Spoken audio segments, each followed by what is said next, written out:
Here you see the Kenmore 70 series washer. We're going to make sure the water's turned on for a leak test. Then we're going to check the standpipe to make sure it's not in too deep. Everything checks out. We're going to take these two plastic facades off of either side by taking a flathead screwdriver into the lower corner and then just prying and twisting. It comes right out. Do that on both sides. And that'll reveal the screws. There's one in each corner, one here on the right, and then another one over here on the left. I'm going to use a Phillips head screwdriver and unscrew those.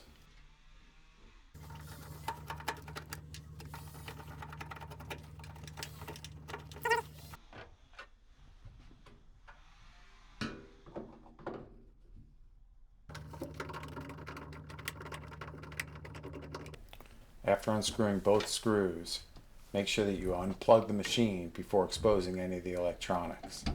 After unplugging, take your hands on both sides and lift up and back, exposing the electronics.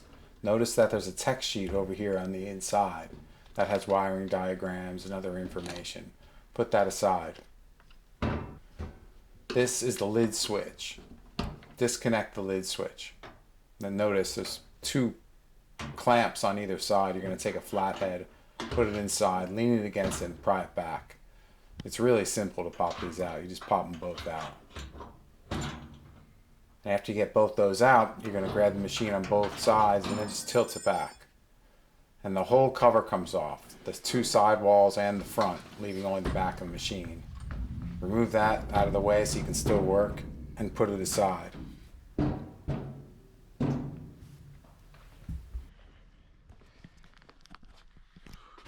Next, we're going to take an insulated jumper cable and we're going to jump the contacts on the far right side and the far left side of the door switch.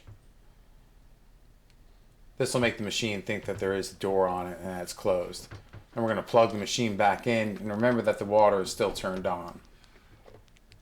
I'm going to set the water level to medium, going to set the temperature to warm, and then we're going to take the timer and put it to a drain and spin so we can fill it with water and then watch it do a high-speed spin and test it for any leaks while we look at it from underneath.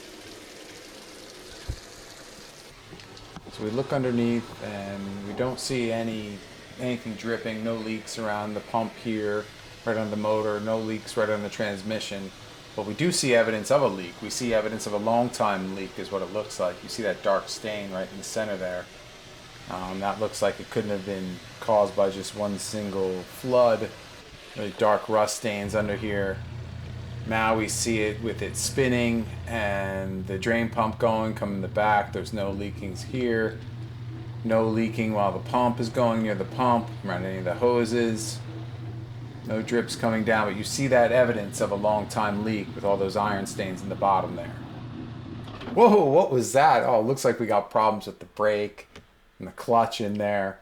All right, I've seen enough. I'm going to put it back together again here.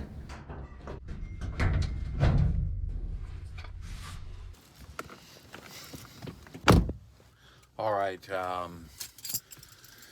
so we didn't find a leak in there. There was evidence of a leak going on for a while. There were rust stains on the underside.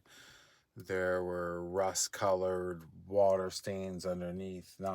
Didn't look like it was just from one flooding event. It looked like there's been a continuous dripping somewhere in there.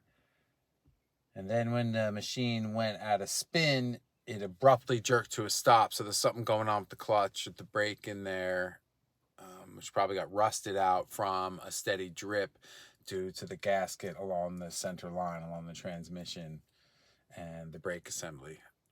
So I requested $300 for that repair in labor, and there were part costs. And then, since it was leaking a while, there might be something wrong with the transmission closer down the line and things like that. So the customer opted to purchase a new machine. So they just gave me a diagnostics fee and I was on my way. So that's that. Get out and get it. It's a beautiful day.